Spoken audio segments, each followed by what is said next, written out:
SaaS Backwards is sponsored by Austin Lawrence Group, specializing in demand gen for SaaS. It sure is noisy. I deleted 100 emails from vendors just this morning. Your buyer has gotten better at ignoring you, and you're gonna need a big idea if you want to cut through all that clutter. Austin Lawrence is just the right agency to help you find it. So if your campaigns are falling on deaf eyeballs, let's talk. Visit austinlawrence.com today and let's build something bigger.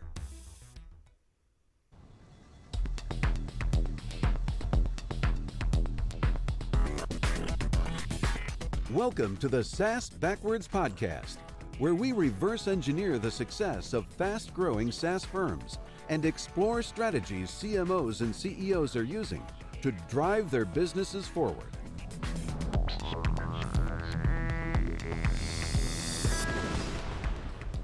Welcome to SaaS Backwards, a podcast that helps SaaS CEOs and CMOs to accelerate growth and enhance profitability. Our guest today is Dan Rua, CEO and founder of Admiral, a visitor relationship management company that helps publishers worldwide grow first-party visitor relationships and revenue via ad block recovery, digital subscriptions, email subscriptions, social subscriptions, membership, donations, privacy consent, and more. Hey, Dan, welcome to the podcast. Thanks, Ken. It's great to be here. Yeah, and good to have you on SaaS Backwards. Before we dig in about your company and the topics we are going to talk about, could you please tell us a little bit more about yourself and Admiral? Sure. So starting with myself, computer engineer by training, went up to IBM's Networking Research Labs in RTP, North Carolina in the early internet days. Remember, back before browsers when, we used Gopher and other things to get around to different people's machines. Got involved in the startup scene in Research Triangle, North Carolina, went to grad school at UNC Chapel Hill, MBA JD there, focused on startups and venture capital. That ended up getting me into venture capital. There was a Silicon Valley fund called Draper Fisher Jurvetson, and in particular, Tim Draper wanted to launch the first East Coast Draper fund. And so we launched that called Draper Atlantic, based in Northern Virginia, investing up and down the East Coast US, all early stage software and media deals. I did about 30 companies overall. Really lucked out with some great, quick, big wins that gave me my own personal track record to end up launching a third fund focused just on the Southeast US. I did another 10 deals out of that fund. And then one of the last deals I did was called Groove Shark in the music streaming space. We may talk more about that, but that ended up leading when we ended up selling off Groove Shark. I spun out the core product team to create Admiral. I think I told you I was a Groove Shark user for a time. So yeah, it was a bit of a phenomenon. It was before Spotify and the others. It was the pioneer of streaming and touched 100 million users worldwide, over 100 employees. And so, every week I'm talking to someone who used to have, their Groove Shark playlist and lamented that they didn't have it anymore. Add me to the group, please. But let's talk a little about Admiral. That's why we're here. I think I need to know what the product does and why publishers need to focus on relationships. So could you kind of expand upon visitor relationship management for us? Sure. And I'll actually, I guess, continue the story a little bit from Groove Shark. So Groove Shark, we were a media publisher. We were ad supported, subscription supported. And, we noticed something kind of slowing down our revenue or chipping away at our revenue. And as we did some post-mortem on that, we picked up on the idea that music enthusiasts were some of the earliest ad block adopters. And it surprised us. And by the way, ad blockers work is, if someone doesn't have a blocker and they come to a site, they get the ad experience and the publisher makes money. If they do have an ad blocker, it's not really selective. It blows out all the ads, and it's just like they're sticking their hand in the till and taking money out. The publisher loses money on every visit and millions of others like it. And, when we thought back about Groove Shark, like our users loved us. We won all the user choice awards and that sort of stuff. And so if blockers were growing at Groove Shark, then it had to be hitting the entire internet. And so when we ended up selling Groove Shark off to the labels, we spun out a team focused on just sizing and solving ad block recovery. Ad block is one of those things, it actually breaks all your normal dashboards and your normal analytics. And so Google Analytics and Adobe and everything else that a publisher may use to gauge their site traffic and monetization, it's actually broken by blockers. And so there's a whole bunch of traffic just kind of skirting under the radar. And How so big a problem is that? It's huge, a multi-billion-dollar problem. Depending on geo, US, you might be in the 20 to 30% ad block range. When you get into Europe, you might be more into 30, 40%. Depending on your verticals, if you are gaming or technology, well, technology, you could be 40% plus. Gaming, we've had sites that are 60% plus.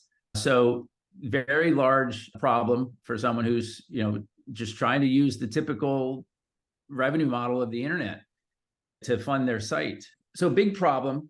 And we did some root cause analysis on it to get to the relationships topic. And what we realized was that, the core business model of the internet had been to attach ads to content and shoot out content. As long as your content was good enough, you had a business. But as a result, there was no relationship between the parties.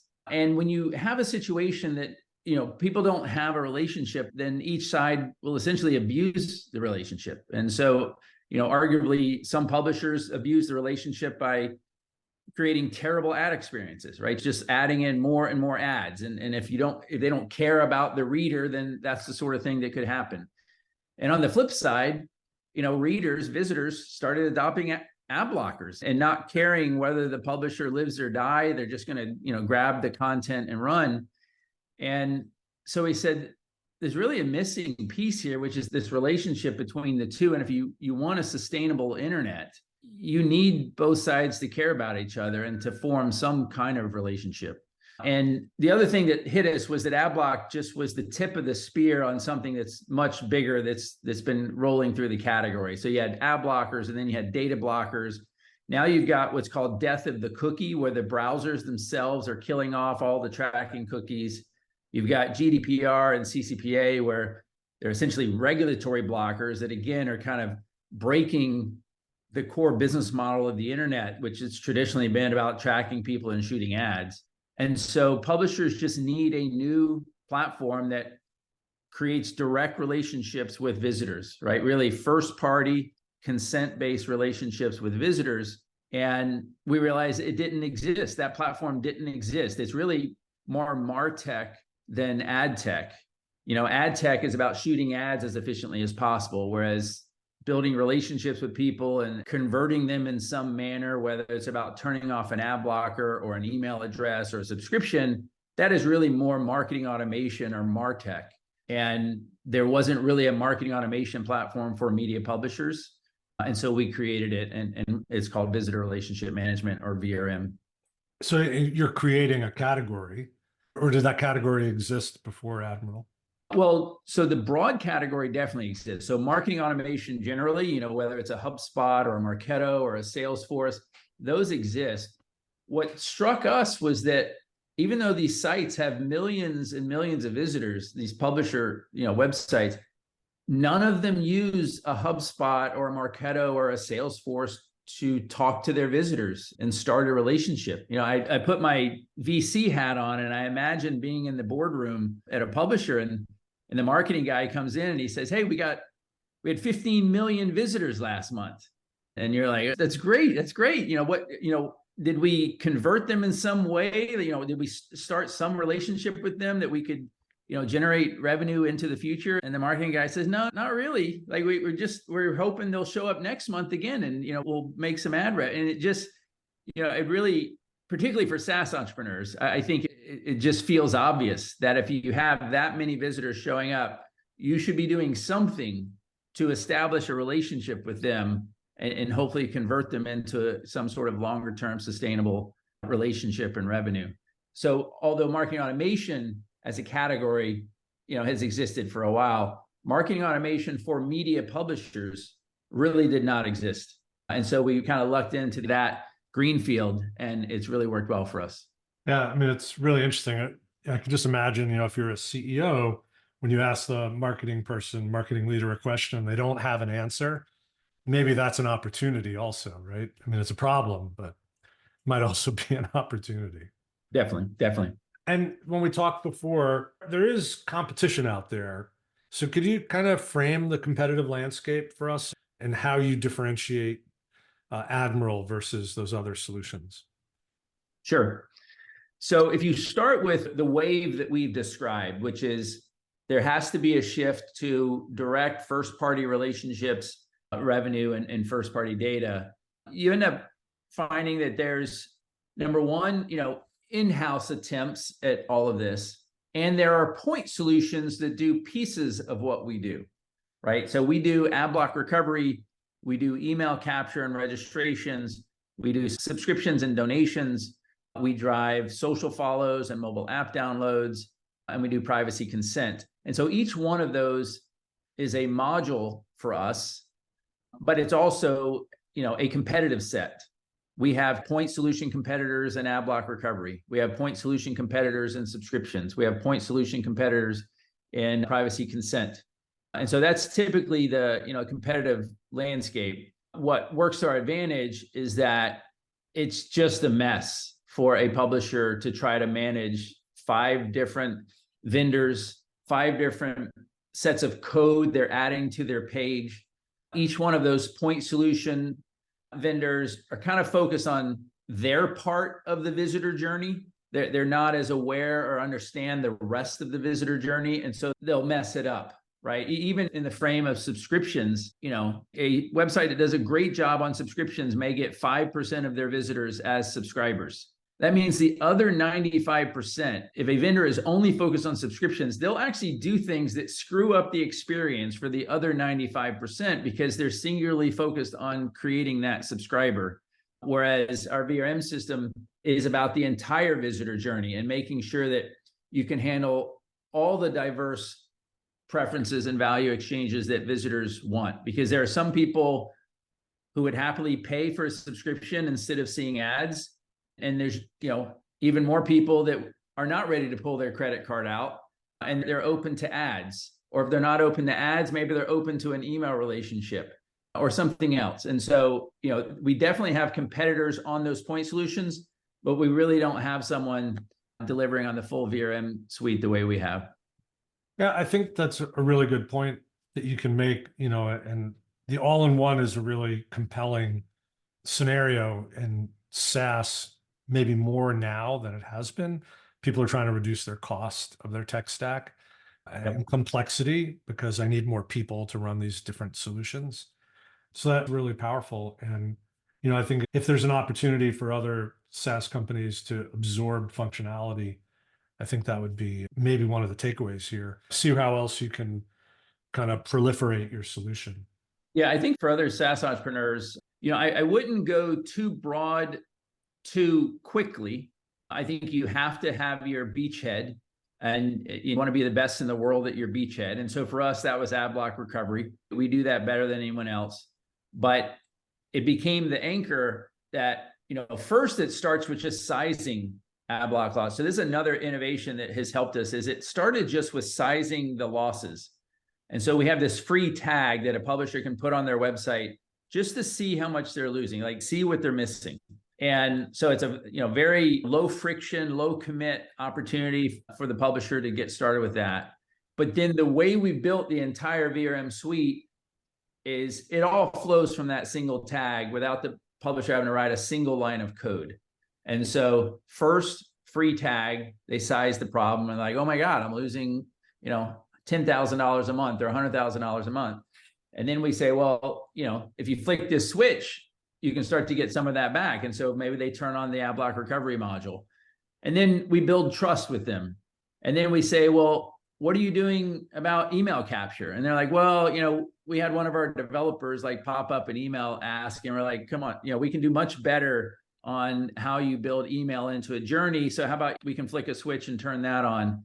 And so that combination of starting with free tag that unfolds with no coding required has worked really well for us. But again, I think for the earliest SaaS entrepreneurs, I'd be careful not to try to do too many things too early. Establish your beachhead, and then it can be a very powerful way to move into land and expand. So I think it's really interesting. There is a research component. How big is the whole problem of losses to ad blockers? But then the free script gives people the opportunity to understand what it means to them. So it's no longer hypothetical, right? That's pretty absolutely awesome. Yeah, it is valuable in a couple ways. One, it's just valuable to that customer. And so they appreciate that you've delivered value to them with the information. Two, it does make it more real for them. So then your discussion about adopting recovery or any of the other modules is that much further down the path, because now they have real data. There's $1 million at stake. And so now you're talking more about how we can help you get that million that you would like to get back. We're not claiming you have a certain opportunity, like the data is there, and therefore the customer is asking how can they get the million back. And then the other thing I'd say, just from a inside baseball SaaS standpoint, it's very valuable for our go-to-market team to understand the scale of the problem, across various potential prospects. And so to the degree that one prospect is only losing, $700 and another prospect is losing $700,000, that absolutely helps with, how you run your go-to-market machine. Interesting. So there's a lot in that functional freeware, right? That free taste. Yes. So you'd mentioned that you worked with some of the same people at GrooveShark on this initial research and then building the product. I've seen that a bunch of times, and I'm curious, did that help you accelerate development of the product? And, was it much of the same team? And, how did that play out as far as moving to Admiral? Yeah, without a doubt. So the co-founders, James Hardig, Nathan Hagen, Will Richardson, were some of the core product team at GrooveShark. We didn't bring the entire team over. It was, this core co-founding team. And they were a great combination of front end, back end, and knowledge, about publisher ad stacks and ad block topics. And so that was great to start with. They had worked together for so long that just really hit the ground running. Like, there was very little figuring out how to do their job. They were already running on, how to run sprints and how to prioritize what to work on and what not to work on. And so we hit the ground very fast. We did start, with an MVP. Again, we didn't go for the wide BRM product out of the gates, right? It was size and solve ad block losses. And so that gave us a very crisp MVP to bring to market.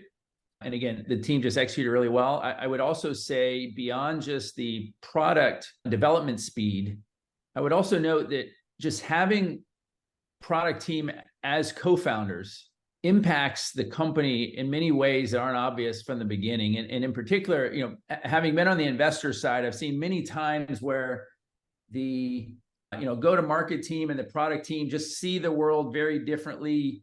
And sometimes product teams can even see revenue as like a distraction, or it's dirty or something like that. And so having the co-founding team be this product nucleus has been phenomenal for us, because they understand from the beginning how important revenue is to a company surviving. And so, we've had multiple instances where we're talking about, how can we hit this next revenue goal or what have you? And the product team and those co-founders come with proactive ideas on how to tackle the problem, instead of somehow the go-to-market team having to always ask, how are we going to drive more revenue? And so it's not only about kind of speed of product, it's also just kind of culturally been really valuable for us to have, product team as the founding team.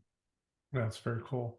Talking about the role of founders, you started out with founder-led sales, right? You were sort of the head sales guy. But then I think you did something that may not seem obvious to enough, young company CEOs, and brought in like a fractional or consultant as CRO, or to advise you on sales, and grew that role. Can you talk about that journey a little bit? Because I think that too few young companies get that kind of, highly skilled talent early in the go. Sure. So, there's some great diagrams out there about the phases and the plateaus that companies hit as they grow. We were very focused on getting MVP to market, founder-led sales to get those first customers, iterate on what those first customers want, iterate again on what those customers want, and get yourself to product market fit, really by founder-led sales. And so we were able to do that. Then the next, in those cycles, what you want to do is you want to turn it into a machine, because the founders can't keep selling everything. You need to be able to hire in new people. Those new people that you hire in have to be able to ramp in a predictable fashion. If you want to go raise a growth round, those growth investors, they don't want to invest in someone trying to figure out how they're going to scale. They would much prefer to invest in a machine, and therefore their dollars go to scaling. And so when we were coming out of 2021, everything was up and to the right. And again, this was still founder-led sales. I mean, don't get me wrong, we added in salespeople, et cetera, so it wasn't only founder-led, but really founder-driven sales. And so everything was up and to the right coming out of 21. Then we come into 22, and markets shifted dramatically with stock market crash and Ukraine and others. And we may talk more about that later. But that was right at the same time that we hired at a faster clip than we had traditionally, right? We had traditionally only been hiring onesie, twosie, and then we added like maybe 6 people or something like that. And it became obvious very quickly that we didn't have the machine, right? When we started trying to ramp these people, they didn't ramp as fast as we had hoped. It slowed down everyone else. And so this is when I tracked down a guy that I had been following at his prior companies. His name's Rob Cade. He's our current CRO. And I had considered investing in his prior company. He joined them as, I think, employee 5 or 6 or something. They were at 0 sales. He was a very experienced sales leader. He actually came out of biotech and med device training, where they, work hard and spend hard on training up their sales teams. And so he was very well pedigreed. But he came over to this tiny little software company. And as an investor, I was unsure about that. I was like, wow, this is kind of a high-powered sales guy at a company that, doesn't even have a product yet. It ended up being a great combination. He ended up growing them, I think, from 0 to 25 million top line. The company ended up selling for 100 million plus. And he was in lockup with the acquirer. And I said, hey, Rob, we added on these people, but the machine isn't ramping as fast as we would like. And so would you be open to joining our advisory board? And he was actually the first skill-specific advisor that I had added to the advisory board. My advisors on the advisory board before that were all like unicorn CEOs that were just able to kind of be a sounding board for me just on company building. And so he was coming in as this first kind of go-to-market focused advisor. And he came in, and after a couple of sessions with our team, not only was he, making great suggestions, but he himself was getting excited. Like, he was just like, man, it's just a green field of opportunity. If you just kind of tighten up the machine, you already have great product, really no-brainer product, because it's just guaranteed revenue for the customer. And so you're just missing some of the blocking and tackling and process to really make it a machine. And so we ended up talking. I said, well, sounds so easy. How about you come join us in the summer? That was around the summer of 22. And, kind of bring the playbooks over. And then eventually, if your team comes over as well, some of your best performers, that'd be awesome. And so that's what we did. Came over, focused just on the team we had and just kind of refining our go-to-market process. And then over time, we've been able to add a great team behind him as well. So it worked out really, really nicely. Just as you said, we went from, founder-led sales, product market fit, but that's not enough to get you scalability. And so how are you going to make that transition to scalability? And in our case, it worked out really nicely to, have a proven commodity join us first as an advisor. And then after a couple quarters, he joined us in full, and it's been a great shift for us. So now we have the machine that you can apply dollars to, and dollars come out the other side in a predictable fashion. That's really good. It's a great point and important, but there's an embedded kind of truth here that I want to surface for people. You can't recruit and attract people like this if you leave too much damage in your wake, right? You need to be a good team player, a good leader. So I think this is sort of the argument for, I'm not sure if I'm 100% a servant leader kind of guy. You need to have a great wake behind you of people that want to do it again, right? And you need to look for people like this sales leader who have that same kind of draft behind them. So when you recruit key players, they bring good draft in as well, right? The thing behind them is additive, not taking away from your organization. Absolutely. Yeah. I mean, I think in general, with all hires, you would hope for that. We've been very lucky that we have our founding core from GrooveShark, which beyond the founding core has led to additional hires, former GrooveShark team that came over to join. And so, that group has worked together for over a decade. And now on a go-to-market side, the exact same thing. That group has worked together for over a decade. And so it is something I think you should look for in all of your hires, but in particular with your C-level hires, they should not just be about hiring an individual contributor. You should be hiring someone that, has been successful enough in their past and, reputationally that people will want to follow them. And, C-level folks are expensive. And so, you need to get more than just individual contributor out of them. And so that to the degree they can bring other great talent, it's imperative. Yeah, something we didn't plan to talk about, but I just think it's really, you illuminated it in your kind of the thread of the conversation that if you or your leadership team break things along the way, it's probably not good. Yeah. Maybe this is a good time to kind of shift the focus of the conversation a little bit. What other kinds of things did you see when you were at Draper Atlantic? Like, what other lessons did you learn from portfolio companies? Are there other things that kind of form your context or advice you give others to follow based on having been an investor for some time? Let's see. I mean, at the end of the day, you never know if you're making the right or best decisions. Like, you'll only know when you get to the end of the race. And so I hope, these things have contributed to where we are. One of the things I think I try to provide is stability. I think from working with so many other entrepreneurs, number one, you could tell the difference between the entrepreneurs that seem to be all over the place and the entrepreneurs that seem to always project stability.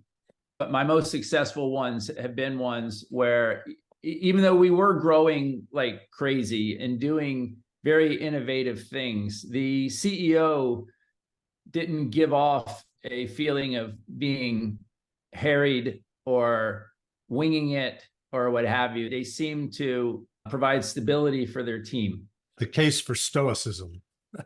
Yeah, because I always joke that you're always holding multiple realities in your head, right? That there's a reality that you can't solve cash burn, right? And that's a very scary reality. There's another reality where you're to the moon and in a lot of ways, it's your job to hold those realities in your head and help the team not have to stress through all of those realities. I think the other thing I saw being on the investor side with this same theme is I would see other investors, co-investors, kind of pull CEOs or pull teams in 100 different directions with their questions, that they wanted to feel they were adding value. And so they would like go deep in a mix of different areas that would pull folks, and it could whipsaw companies in bad ways. And so I think that's the other piece. It's not only just the operator point of view, but it's that investor point of view of just kind of seeing what happens if you start kind of just pulling people in different directions versus seeing the big picture strategically. What are we trying to do?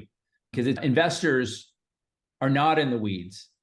And so they only get an update, every board meeting. And so it's too easy for them to just start running off in a direction without remembering, the context of what's really important versus what is more of a distraction. Yeah, I think it's the CEO's job to defend the team from the investors, right? Sort of have to run interference and keep the investors focused on where you're taking the business. It can be, right. There's a role, and again, if you remember, as I shared my opening, I went to law school as well. And I developed, I think, an appreciation for just the corporate structure, right? That there is a role for each level of the corporate structure, right? Shareholders ultimately pick boards, right? And boards pick CEOs and help with strategic topics, but not so much with tactical topics. And then, leadership and operating team, they're working on the tactical, together with the strategic.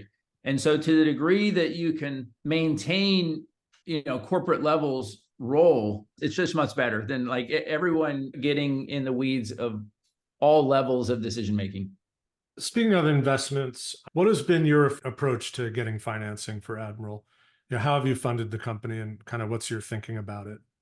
Yeah. So to be honest, we were pretty lucky. I had a reputation having been an investor, and Grooveshark had a great reputation from growing so large. And so when we first launched, we were stealth for about a year, just working on the MVP.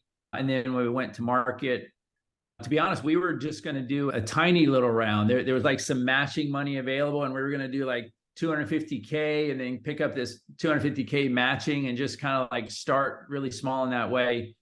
And very quickly, we had over 10x of that interested in the round. And so that was equity. We were lucky that we could do it with institutional from the beginning. So we didn't have to chase around, 100, individuals. And then we've also, since then, also tried out some SaaS debt. So, fast forward then a number of years, and in 2021, I was out at SaaSter and actually had a very competitive process for this SaaS debt that, is not asset-based. It is really MRR or ARR-based, and I had a very competitive process, and Bigfoot Capital ended up winning that process with a very clean deal. And they've been great partners along the way. Just debt that's essentially a multiple of your MRR, ARR. Right. So you don't lose control. You don't dilute. Right. It's non-dilutive. Investors. Right. It's non-dilutive. And so you can use that to grow your ARR, which, grows your company valuation in the process. And then there's also the potential to keep enlarging the facility as your ARR grows. And so then you could decide if and when you want to do equity capital. The trade-off is that the SaaS debt, drives a little bit more of incremental growth. Luckily, we were able to grow revenue very quickly without a ton of employee or team growth. But if you wanted to double or triple the size of your team, that's more of an equity play. You need a larger equity round to kind of big bang, double or triple the size of your team, whereas the SaaS debt is a more incremental growth. Yeah, it makes sense. I think we talked about this before. It's like an East Coast, West Coast mindset. On the West Coast, we put 30 or 50 or 100 million early on. And on the East Coast, we tend to take smaller chunks. Just seems to be the way it is. Yeah. But I think this is a really great place to land our episode. We covered a lot of topics. It was really great to have you as a guest. But if folks want to reach out to you to learn more about Admiral and or discuss kind of management topics of their own SaaS, how can they reach you? Yeah, definitely. So Admiral's website is getadmiral.com, G-E-T admiral.com. You'll see, everything we do with visitor relationship management there.